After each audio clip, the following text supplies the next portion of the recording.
Haciendo un poco la previa al 3 de junio que ya se está organizando en Río Grande, la verdad, en Río Grande y en Ushuaia, en toda la provincia está gestándose un nuevo 3 de junio. Que tenemos que recordar que en 2015 había comenzado esta manifestación por el femicidio de Kiara Páez, quien, bueno, todavía no ha habido nadie juzgado con respecto a su femicidio. Y bueno, tenemos que decir que esto nos hace pensar en cuáles son los momentos y cuáles son las circunstancias en las cuales las mujeres y las disidencias tomamos la calle, ¿no? Pensar de que el 3 de junio fue, como vamos a ver más adelante, una aparición en la escena pública de miles y millones diría ya, de mujeres en toda Argentina, tiene que ver con el reclamar, el poner el cuerpo en escena para que de alguna manera seamos escuchadas, ¿no? Esta idea de que tenemos la libertad de expresión y la libertad de poder decir lo que nos demanda, los que demandamos en realidad, es bastante complejo cuando el derecho a aparecer no está de alguna manera también garantizado. Esta es una de las temáticas que trabaja Judith Butler en su último libro Cuerpos, Aliados y Lucha Política, pensando en cuáles son los momentos y cuáles son las circunstancias en las que los cuerpos aparecen. Si tenemos que hablar de las manifestaciones feministas, podemos reconocer de que existen hace muchísimo tiempo, más de 100 años. Hablábamos recién de Virginia Bolten y sus primeras apariciones en las manifestaciones obreras de los 1 de mayo. Pero en términos colectivos, si una tiene que pensar en, bueno, cuáles son las grandes manifestaciones que existen alrededor del mundo, porque tenemos que saber que el feminismo no es algo propio del continente occidental, si bien del continente occidental, escúchenme, de la región occidental de nuestro mundo, o lo que se considera como occidente, sino que es algo que sucede alrededor de todo el mundo. Podemos centrarnos en las primeras manifestaciones de la libertad. Claro. ¿Les parece a ustedes, o sea, como de alguna manera propicio hablar de la libertad en el 1789, para ser más precisa, durante la Revolución Francesa, y no incluir al resto de la población que no es masculina? La primera, por ahí, evasión a las manifestaciones femeninas o feministas, no sé si todavía no se llamaban feministas muy claramente, pero sí manifestaciones de mujeres que bregaban por esto de la libertad. Dicen, bueno, ustedes, creadores de esta democracia moderna, luchamos por la libertad, la igualdad y la fraternidad, y todavía nos está faltando la mitad de la población, que somos las mujeres, para ser libres e iguales e independientes de la misma manera que lo son ustedes.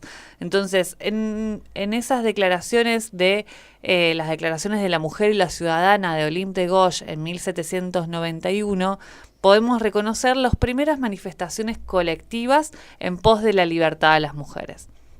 Colectivas en lo mínimo, ¿no? Porque todavía no podían agruparse completamente y bajo una misma bandera. Podemos decir que ya en ese momento había una idea de colectividad gestándose, ¿no? Pero esto es propio más particularmente del siglo XIX. Pero bueno, en esta época también se dan les cahiers de la Doléance, que son los cuadernos en los que les explicaban al rey, bueno, cuáles eran las demandas del tercer estado. Las demandas de las mujeres, olvídense. Sí. Había por ahí quienes encontraban vericuetos, así como lo hizo Virginia Bolten o Julieta Lanteri, vericuetos en la legislación por la cual les permitían participar, pero la verdad es que no eran muchas las mujeres.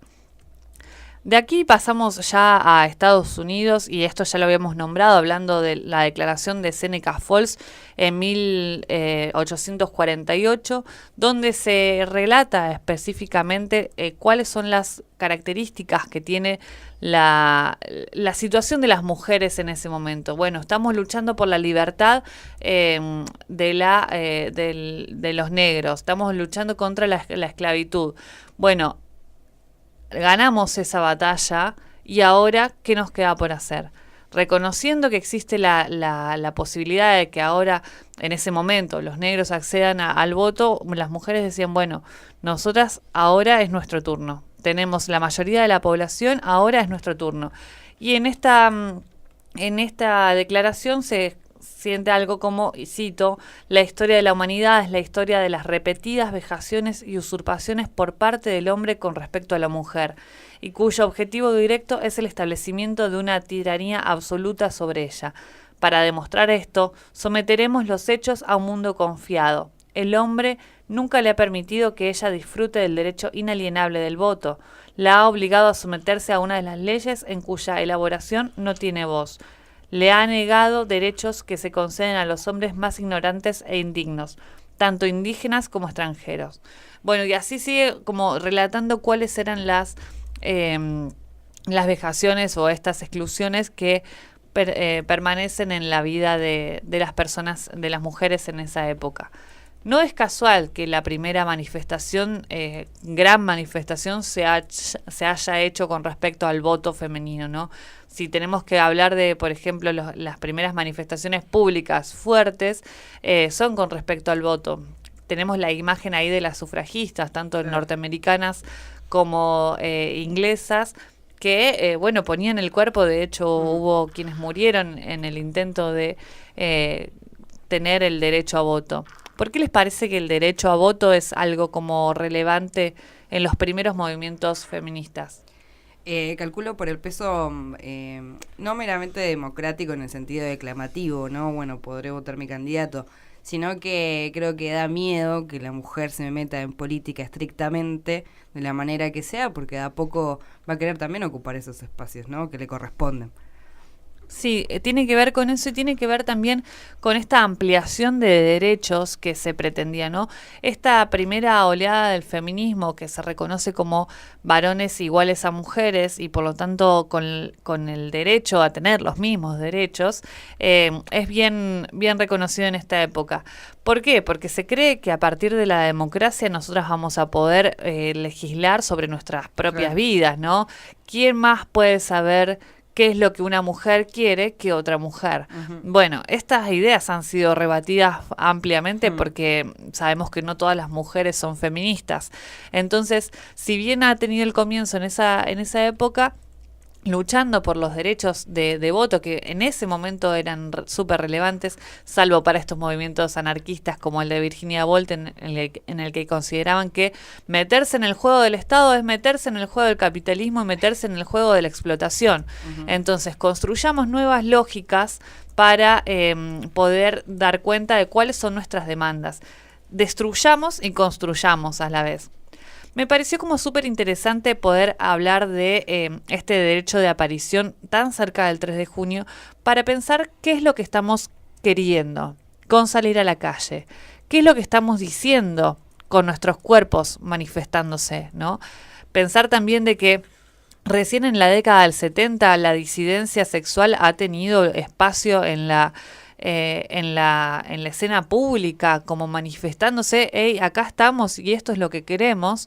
Me parece como bien relevante. ¿Cuál es el rol de nuestros cuerpos, de nuestra forma de aparecer ahí? ¿Y para qué estamos ahí? Una de las cosas que hablábamos también respecto a las diferencias que existen entre el movimiento anarquista y el resto de los movimientos sociales, o de las formas de las manifestaciones feministas, tiene que ver con ¿a quién se le demanda?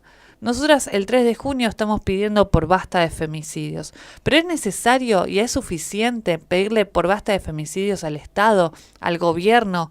¿Queremos más leyes? ¿Nos basamos solamente en este régimen punitivista que no ve más allá del acto cometido contra un cuerpo femenino o disidente? ¿Es eso lo que estamos pidiendo? ¿O estamos saliendo a la calle para decir, hey, nosotras estamos vivas y estamos queriendo que este sistema patriarcal cambie? No, me parece que es como bastante interesante pensar esto. El porqué de la aparición de los cuerpos, por qué estamos en las calles y por qué no estamos simplemente en la legislatura, por qué no estamos simplemente en el poder judicial y por qué estamos todavía militando dentro de los espacios incluso privados. Una de las cosas que se que se trabaja fuertemente con respecto o la bandera fuerte del feminismo es lo personal, es político. Lo privado se construye en lo público también. Entonces, decir que las principales causas de femicidio son por crímenes pasionales sí. es tan vergonzoso como decir, bueno, es una de las formas en las que pudieron instalar lo privado en lo público. Bueno, no, le llamemos crímenes pasionales, no hablemos de femicidio, porque el femicidio implica una responsabilidad social que nosotros no estamos llevando adelante. Entonces, me parece sumamente interesante poder pensar de que si bien existen algunas cuestiones de diferencias entre los movimientos feministas, porque sabemos que no existe un solo feminismo, incluso hoy todavía participamos mujeres anarquistas dentro de los feminismos. Entonces me parece como muy, muy, muy interesante poder reconocer de que por qué estamos afuera. Y bueno, hoy, el 3 de junio lo estamos diciendo, no queremos más muertas, no queremos más femicidios en Argentina, no queremos más crímenes sobre nuestros cuerpos, queremos el aborto legal, seguro y gratuito, porque eso también es un femicidio del Estado. Entonces me parece como bien, bien interesante de que podamos salir, poner el cuerpo y, como dicen muchas feministas, que si no producen, no producirán sin nosotras, también darle la batalla al capitalismo que nos imprime bastante opresión en ese sentido. Quería terminar con una cita de Judith Butler respecto a esta posición de estar en escena. Ella dice, es el nosotros el que es activado por la simple reunión de los cuerpos, por esa pluralidad que persiste, actúa y presenta sus reivindicaciones en la misma esfera pública que ha abandonado a los sujetos individuales. Entonces, construyámonos en una colectiva para dejar de lado las individualidades.